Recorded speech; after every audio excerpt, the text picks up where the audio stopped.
నగలు ఇక్కడికి ఎలా వచ్చాయి? పొయ్యే ముందు ఈడ పాతి పెట్టినట్టు ఉందరా.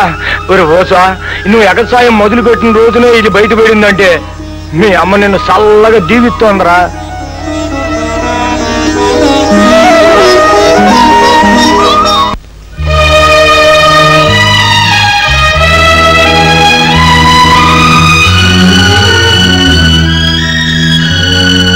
బాగున్నారా మావయ్య? బాగానే ఉండవమ్మా. మరే నీ కొడుకు పెద్ద చదువు చదివాడు, ఇప్పుడు మన ఊళ్ళోనే ఉన్నాడు. నిన్ను చేను దున్నుతుంటే నీ నగలు పెట్టి దొరికిందమ్మా. ఒకవేళ ఈ జైలు నుంచి బయటికి రాకముందే నేను చచ్చిపోతే అవి నా బిడ్డకు ఉపయోగపడాలని అక్కడ దాచాను మావయ్య. నిన్న నువ్వు జ్ఞాపకానికి వచ్చావమ్మా. నీ కొడుకు సంగతి నీకు చెప్పి వెళ్తే నీ మనసు కుదటపడుద్ది కదా అని వచ్చానమ్మా. మావయ్య గారు, నేను బ్రతుకున్న సంగతి బాబుకు తెలియదు కదా. నువ్వు ఒట్టేసి ప్రమాణం చేయించుకున్నాక ఇంకెందుకు చెప్తానమ్మా. నేను జనవరి 26న విడుదలవుతున్నాను. అప్పటిదాకా ఆ రహస్యం అలాగే ఉంచండి. అట్టాగేనమ్మా, అట్టాగే.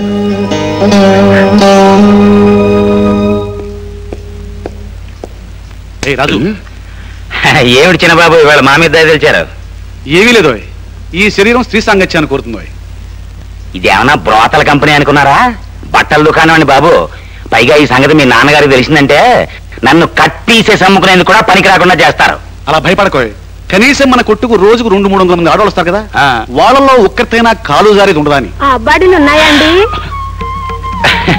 రకరకాల సైజుల బ్రాసరీలు ఉన్నాయమ్మా. అమ్మా, బ్రాసరీలే? నాకు సత్యంత సిగ్గు. మా వారు ఊరుకోరు. బడులు ఉన్నాయండి?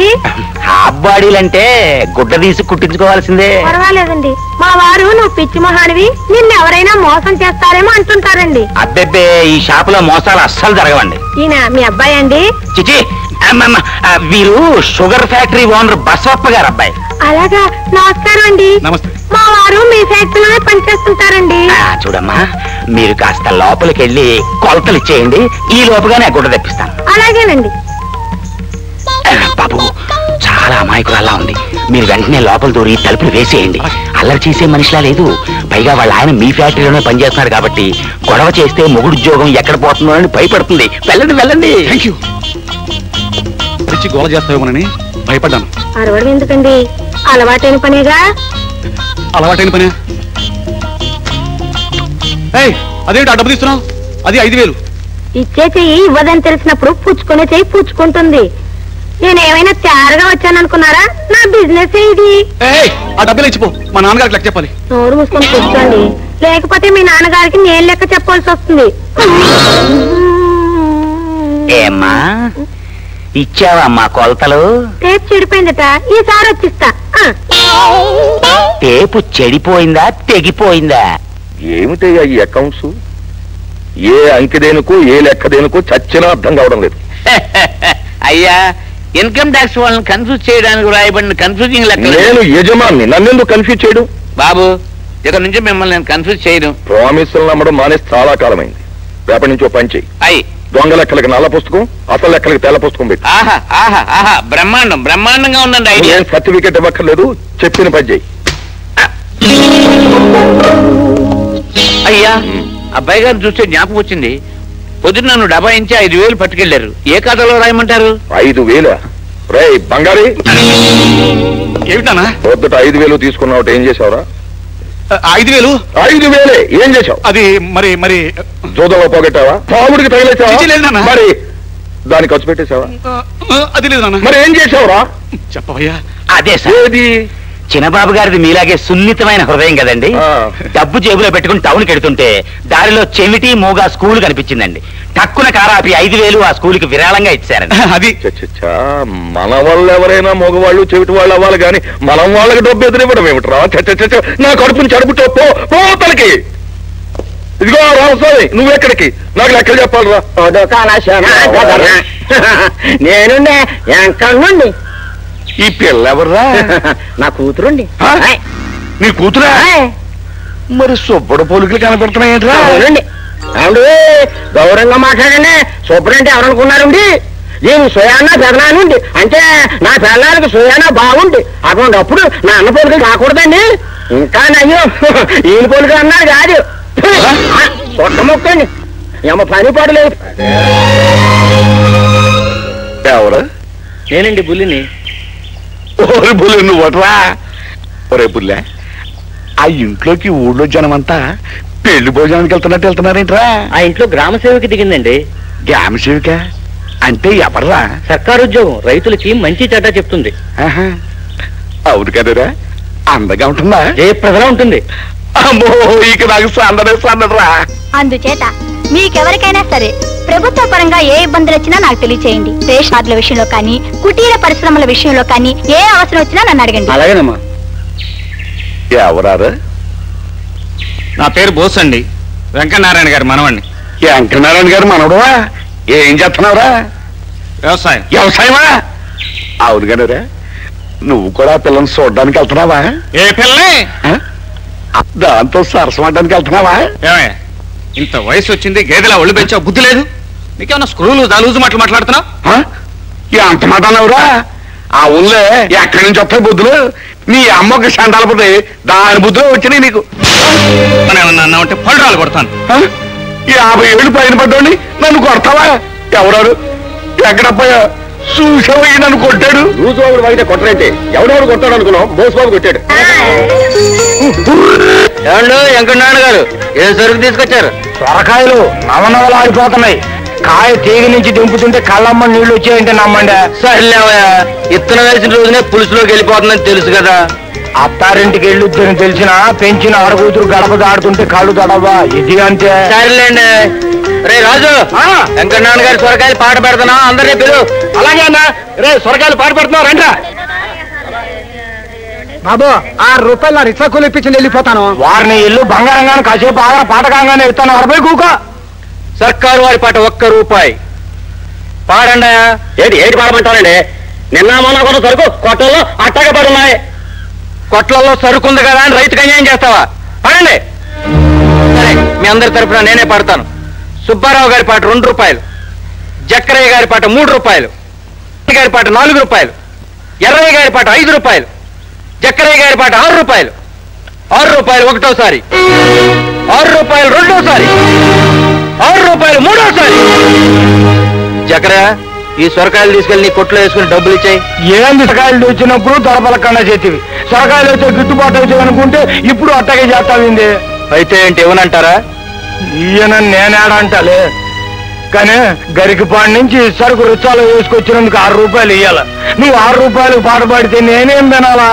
రే రాజు, మార్కెట్ కమిషన్ 60 పైసలు, ఆశీలు 40 పైసలు, మొత్తం రూపాయి తీసుకుని మిగిలిన 5 ఆయనకి ఇచ్చి పంపాయి.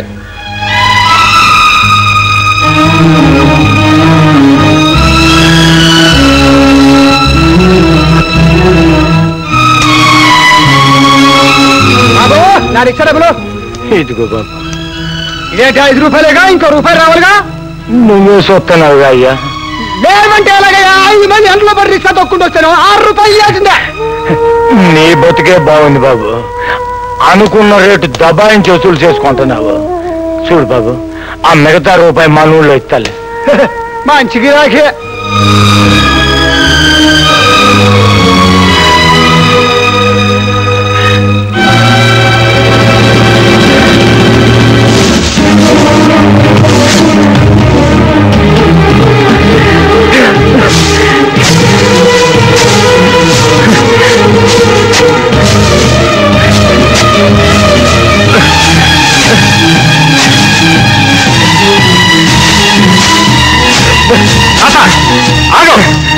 ఏంటి పని?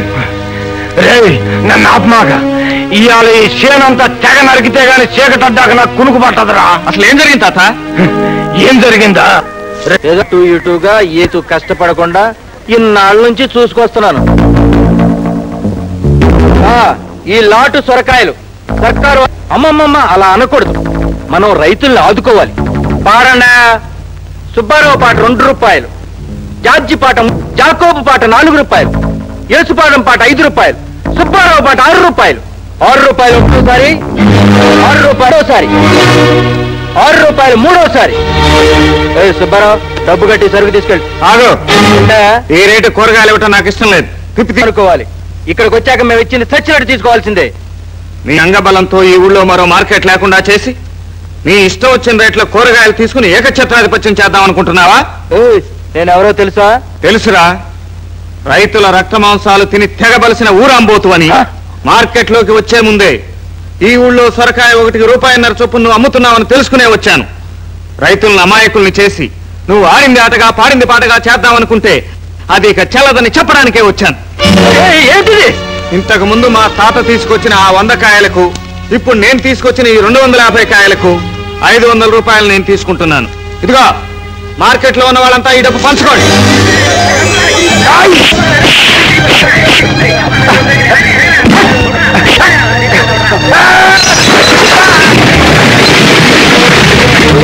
సత్తా, ఇవి మట్టి పిసికి గుణపంతో పనిచేసి కరుకు తేలిన చేతులు, పచ్చరైపోతారు. జాగ్రత్త. ఈ రోజు దౌర్జన్యంగా డబ్బు తీసుకువెళుతున్నాననుకుంటున్నావేమో. రేపటి నుంచి ఈ చుట్టుపక్కల గ్రామాల నుంచి నీకు కూరగాయలు రావు. నీ దోపిడీకి సమాధానం అప్పుడు దొరుకుతుంది. రైతు సోదరులారా, జరుగుతున్న దోపిడీని కళ్ళారా చూశారు. ఇప్పటికైనా కళ్ళు తెరవండి. ఏకఛత్రాధిపత్యంగా ఏలుబడి సాగిస్తున్న బసవప్పకు బుద్ధి చెప్పాలంటే రేపటి నుంచి శోభనాద్రి మార్కెట్ కు ఎవరో కూరగాయలు తోలొద్దు. చేసిందట. కూరగాయలు అమ్ముకోపోతే రైతులేం కావాలా? అమ్ముకోవద్దని నేను చెప్పడం లేదు, కానీ ఆ మార్కెట్ కు పంపడానికి వీల్లేదంటున్నాను. కూతురు కాపురం చేయాలా, కానీ మొగుడు దగ్గరికి పంపడానికి మాత్రం వీలేదంటే అట్టా? మీ చిన్నతనంలో ఈ మార్కెట్లు ఉండేవా? లేవు. అప్పుడేం చేసేవారు? కావిలికి వేసేవాళ్ళం, మనమే తోలేవాళ్ళం. ఇప్పుడు అదే పని చేయమంటున్నాను. రేపటి నుంచి కావిళ్లలో బళ్లలో కూరగాయల పట్టణానికి తీసుకెళ్దాం. ఆ దెబ్బతో వాడి మార్కెట్ మూసేసుకోవాల్సిన పరిస్థితి వస్తుంది. సార్లే, నే పుట్టకపోతే ఎవడు అన్నట్టు ఒక ఇల్లాలు, నీ అమ్మను కట్టుకునేవాడిని అన్నాడంట ఇంటి ఆయన. అట్టా ఉన్నాయి నీ మాటలు. చదువుకున్నాడు, మన కోసం ఏదో మాట చెప్తున్నాడు. అందరం అట్టకి చేసి చూద్దాం. 50 ఏళ్ళుగా ఊళ్ళో ఉంటున్నారు. నా మాట ఒక్కడేం లేదు. ఆడు వచ్చి 50 రోజులు అయిందో లేదు. అప్పుడే మాట తినేశారా? నీ నోరు మురుక్కాల, ఆ నోరు మంచిల బావి అందుకని యాదవ యాదవ అన్నారు. యాదవ ఊరుకోడు జాగ్రత్త ఇట్టాడు ఉలిపి కట్టే.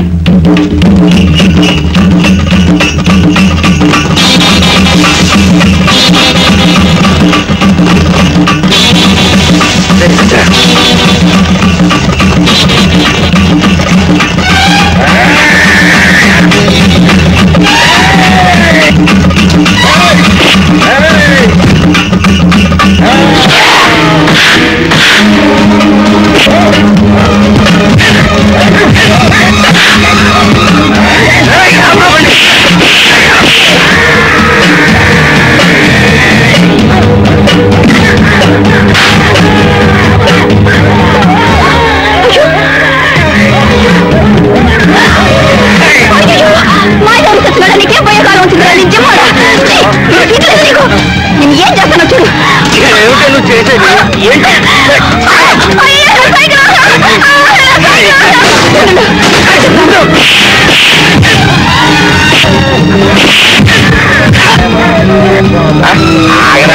ఏదన్నా తొందరపడిపోతావు. ఎవరారు? నువ్వా? ఏటలా పరిగెడుతున్నా? రైతులు కూరగాయలు తీసుకెళ్తుంటే రౌడీలు వచ్చి బండ్లు పడేసి కూరగాయలు పాడు చేస్తున్నారండి. అయిందా? నేను అనుకుంటానే ఉన్నా. లేకపోతే తమ్ముడు పిల్లలకి కడుపు రాలేదని అన్న బాధపడినట్టు ఈ బోసుగాడు కూడా ఏంటి? నువ్వు ఒక మనిషివేనా? సాటి రైతులు డబ్బులు తింటుంటే సానుభూతి. ఓ దిన్సిగా త్వరగా 50 ఏళ్ళు బట్టి ఊళ్ళో ఉంటున్నా, ఇంత మాట నన్ను ఎవరం లేదు. ఈ దశనేటబ్బా ఏట్రా?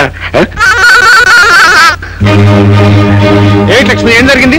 రైతులు పళ్ళలో తీసుకొస్తున్న కూరగాయలన్నిటినీ రౌడీలు వచ్చి నాశనం చేస్తున్నారు. సరే ఎక్కు.